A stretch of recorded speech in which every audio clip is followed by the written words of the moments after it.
Potteras! I am talking to you from my studio today. If you saw last week's regular remote, I also talked to you and did a demonstration from my studio. Today, I want to show you what I do on the weekends when I'm not at school, when I'm not with you guys in the art room. I love working on the pottery wheel, so I'm going to show you that in just 1 minute. There's 2 ways to create with clay. One is hand building, so using your hands. In the classroom, you all have learned all the hand building techniques. So that is one way. So coil, pinch pot, and slabs. That's one way to create pottery. The second way to create pottery is on the pottery wheel.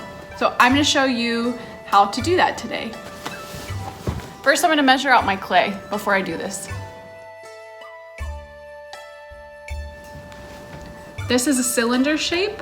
I wanted to show you my goal for today, the cylinder, and then my cylinder will have a handle attached to it and become a mug. So I can use this to drink coffee or tea or water out of.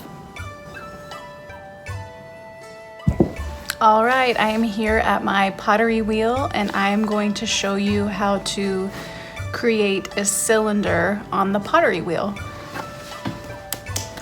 So this is the pottery wheel.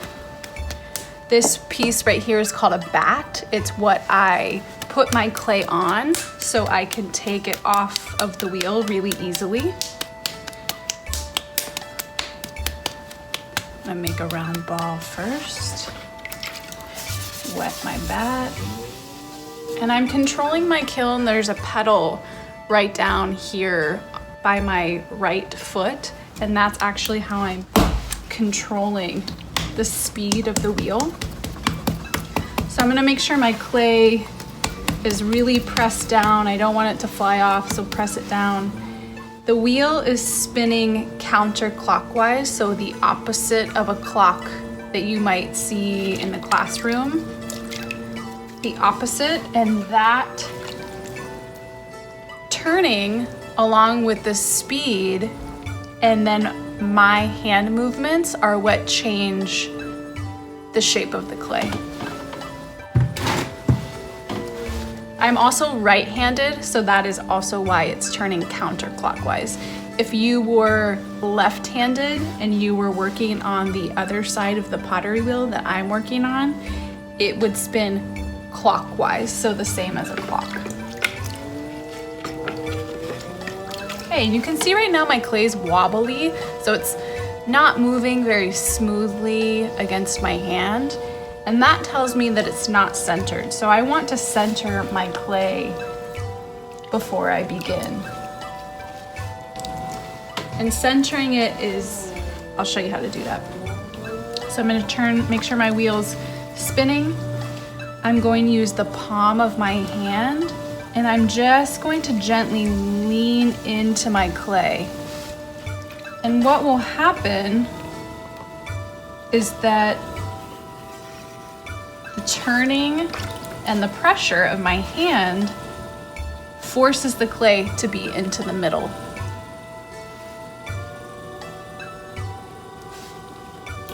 So sometimes you'll see, sometimes I've even thrown it and it's been way off. So you can see it's really, really, really off. It's moving all about. That's not in the center of my wheel. I'm going to just put my hand, the palm of my hand here, gently lean in. And then it centers the clay right up.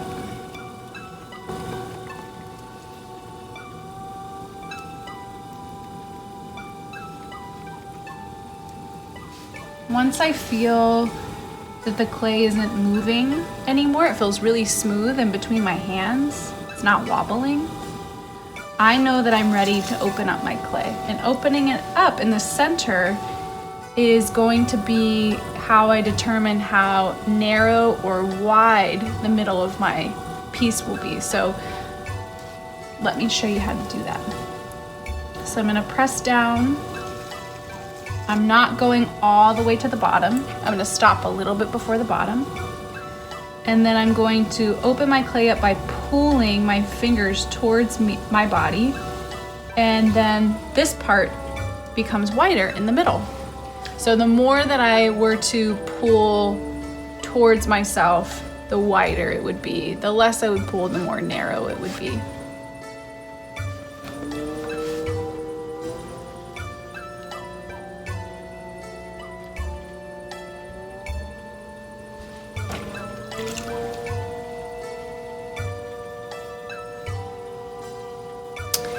So that is going to be the width. So how wide it's going to, my clay will be. Now I'm going to need height. So however tall my clay, I want my clay to be.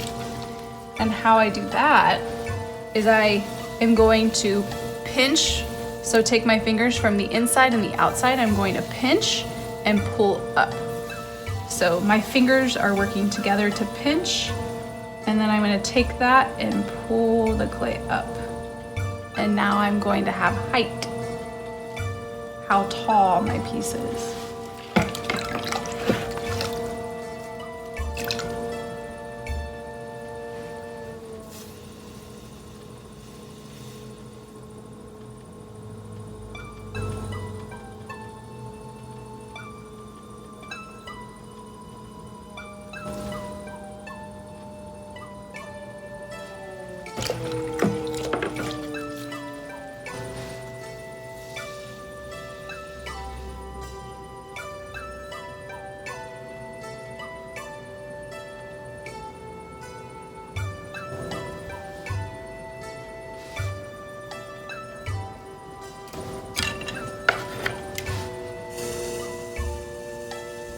Now I'm using this tool right here to take off some of the extra clay so I don't have to do that later.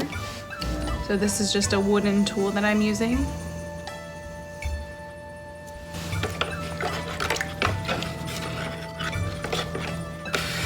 And then I have another tool to straighten the sides so it's just a nice straight line on the outside.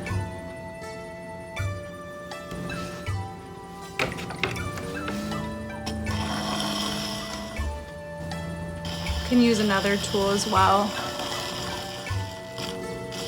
to get a nice straight line. And then what I like to do is measure, just like I weighed out my clay before I started. I am also going to measure it and make sure it's the right size that I want it to be.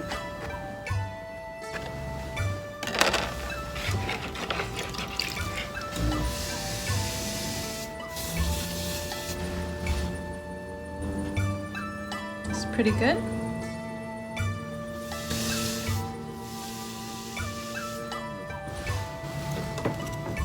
And then I'm going to take a wire tool. You all have seen me use this in the classroom before to cut the clay out for projects that we have done.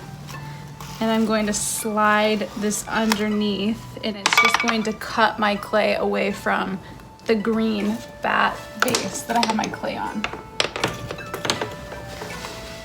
And now I'm done. All done. For now, this has to dry a little bit before I can do the next step.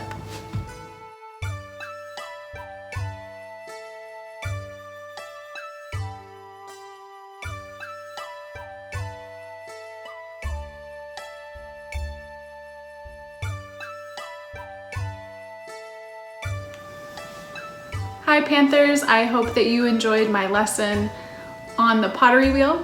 Now I'd like to show you how to dry out flowers or leaves. You need flowers and leaves, a book, and a piece of paper.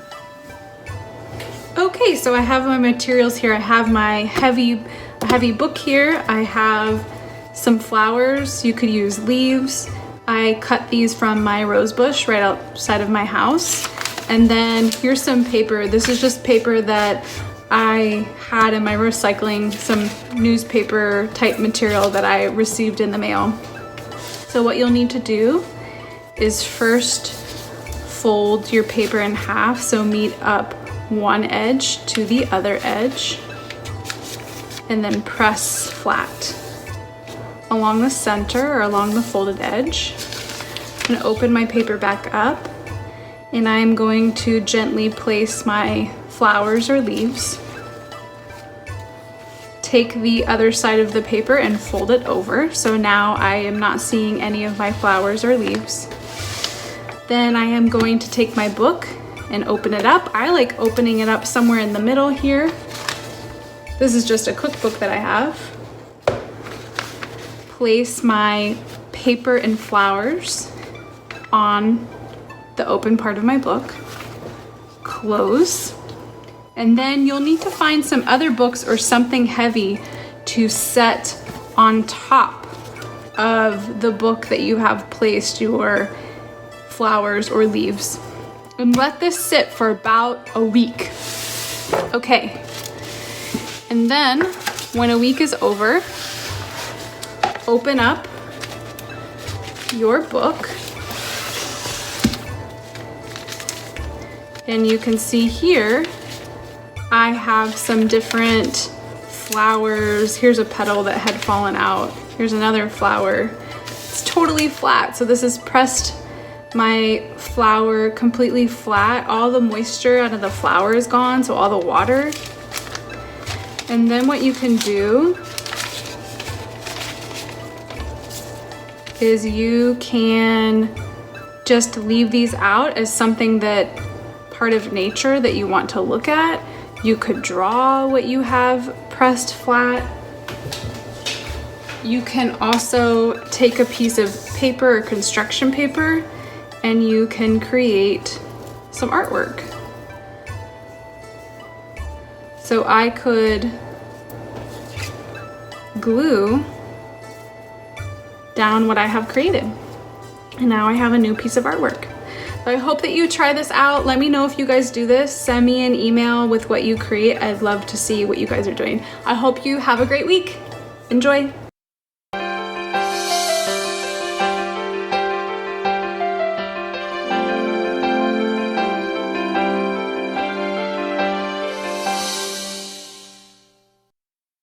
Hola panteras, gusto verles de nuevo. Hoy traigo a mis amigos para leerles un cuento. Estos no solo son mis amigos, pero son personajes del cuento de hoy. Me rompí la trompa, escrito por mi autor favorito, Mo Willems. Entonces tengo a Cerdita, Geraldo e Hipo conmigo para leer el cuento de qué les pasó. Me rompí la trompa.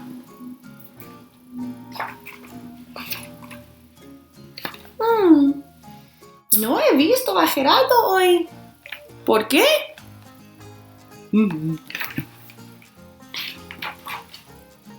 Geraldo, ¿qué le pasó a tu trompa?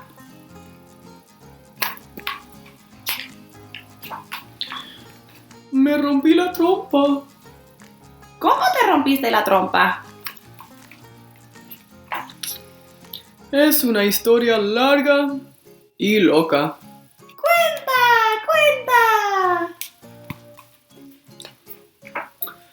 Pues estaba jugando con Hipo. Entonces tuve una idea. Quise subir a Hipo a la trompa. ¿Por qué? Porque sí. Ok. Así que subí a Hipo a la trompa.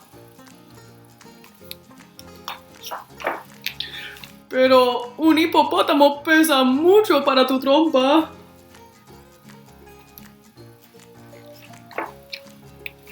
¿Fue así como te rompiste la trompa?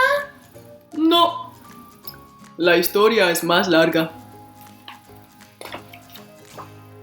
Después apareció Rino. Rino quería su turno. ¿Qué hiciste? Lo subí a los dos a la trompa.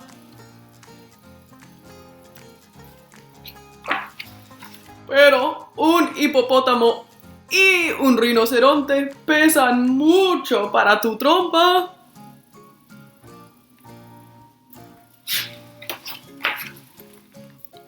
¿Fue así como te rompiste la trompa?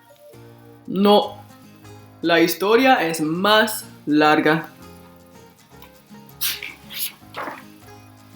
Después apareció la hermana de Hipo. ¿Hipo tiene una hermana? Una hermana grande.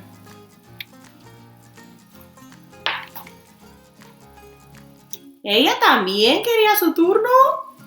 Sí. Y además quería tocar el piano. 2 hipopótamos, un rinoceronte y un piano pesan muchísimo para tu trompa.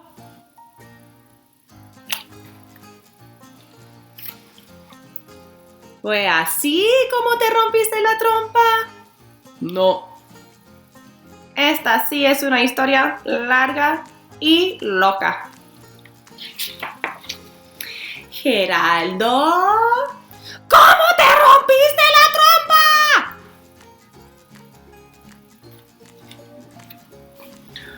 Pues estaba tan orgulloso de lo que había hecho que corrí a contárselo a mi mejor amiga. Pero tropecé y me caí. ¡Cataplum! Y me rompí la trompa. ¿Te rompiste la trompa por correr a contarme la historia? Esa sí es una historia loca. Es una historia graciosa. Quiero contarle tu loca historia a alguien. ¡Cataplum! ¿Cerdita? ¿Qué le pasó a tu hocico? Es una historia larga Y loca.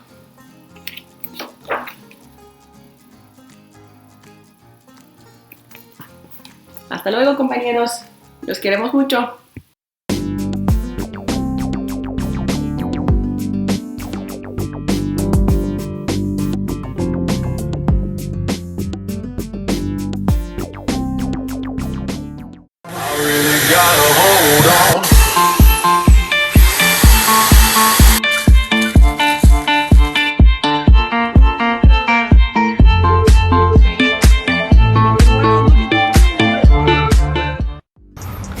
I'm up 3-0.